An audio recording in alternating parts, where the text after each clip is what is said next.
The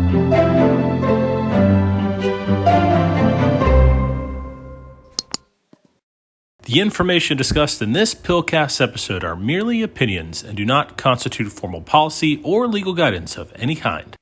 Hello, and welcome to another PILCast episode, the series where we discuss federal procurement innovation topics in 10 minutes or less. We guarantee it. I'm David Jablonski with the DHS Procurement Innovation Lab, and today I have a special guest with me, Jacqueline Naranjo, Contracting Officer from the Millennium Challenge Corporation. Jackie, thank you so much for being with me today. Of course. Thank you for having me. Jackie is here today to help share a story about how her team used procurement innovation techniques to improve competition on one of her team's requirements just this last year.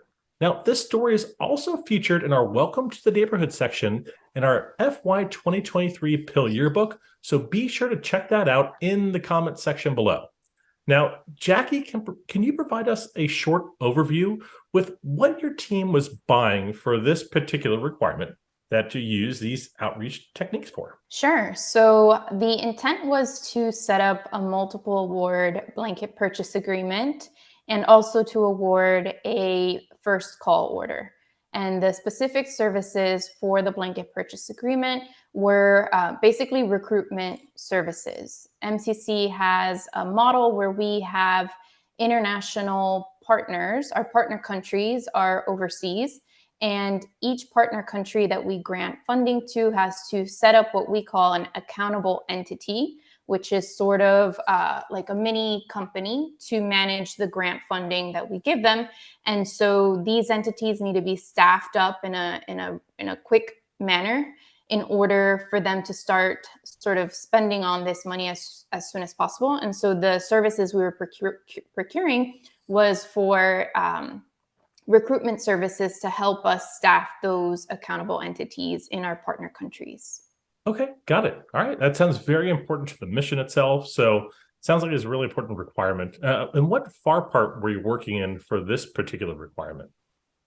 Sure. We were operating under the simplified acquisition procedures, so FAR Part 13, and we were trying to set up a FAR Part 13 BPA and using commercial acquisition procedures. Got it. Okay. And was this procurement, was it set aside at all for small businesses?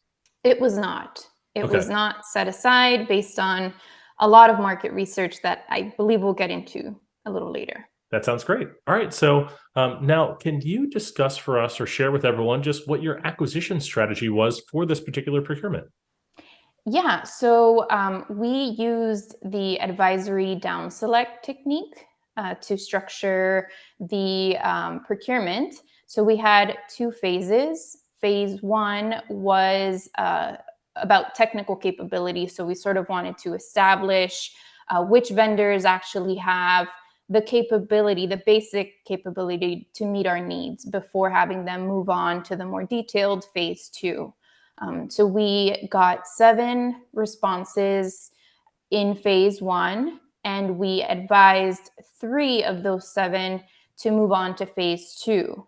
Phase two was, again, the more detailed phase. We asked for a technical response to that first call order. As I said, we were trying to award a BPA and the first call order. So the phase two response included the technical response to call order 1, as well as past performance and pricing. And so in phase two of the 7 original offers from phase one, again, we advised 3 to move on to phase two. 2 of the ones that we advised not to proceed ultimately did submit offers under phase two. So we ended up with 5 phase two offers. So in phase one, you had 7 vendors submit quotes. Now, were you anticipating 7 vendors from when you started your market research for this requirement to when you had those phase one quotes received? Absolutely not. We were actually struggling to identify interested vendors from the beginning.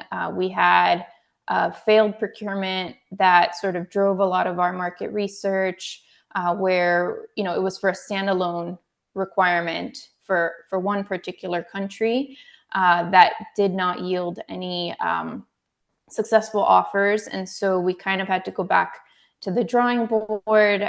We issued an RFI on SAM.gov.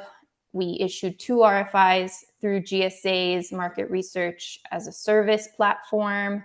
We held an industry day in mid-July. And then we continued to do vendor outreach based on a list of vendors that we had identified and reached out to throughout the market research process, that we continued to contact via email to give them updates and things like that about the solicitation and the industry day and things of that nature. So we definitely had a very heavy amount of vendor engagement pre-solicitation. Wow, that's a lot. And did you pick up the phone and actually call people as well to ask them if they were interested in participating? I believe we might have called some of the RFI respondents from the GSA market research and sort of asked them if they were expecting to submit a quotation, and if not, why. And so we got some valuable information that way. We did get some vendors who chose not to participate, and they gave us their reasoning, and that was helpful to us as well. Now, what recommendations do you have for people out there that maybe in a similar circumstance, no vendors to start off with, yet all that outreach that you did, and you had 7 vendors at the end of the day? So what recommendation do you have for other people's out there that to do or steps to take as part of their market research efforts? I mean, just to try everything at your disposal. I mean, GSA's market research as a service offering is very helpful, intuitive, and quick. And so that's definitely something I would recommend to folks if it's a requirement that is well suited for GSA. We ultimately decided to go open market with this one, but the market research through GSA was very helpful, and basically to just try to spread the voice, as much as possible through all the different avenues. We also asked our program folks to send out the RFI link when we posted it, to share the industry day link with with folks in their network who might know folks who are interested and capable of providing the services. I believe some folks posted on LinkedIn. So we really just did all types of outreach. And so using all those resources at your disposal for us was definitely a key to our success. We ultimately were able to award 3 BPAs, which was our goal, and a goal which seemed very unrealistic, or seemed very aspirational at the outset of the procurement. That's awesome. Really great recommendations for everyone out there. Jackie, thank you so much for stopping by and sharing your story with everyone. Great job on this requirement, and we look forward to hearing more from your team in the future as well. Now, for everyone out there, let us know what you think in the comments. Please be sure to share this video with your friends, subscribe to the channel, and hit that notification button so you get all the latest updates. Thank you for joining us. See you next time. Bye now.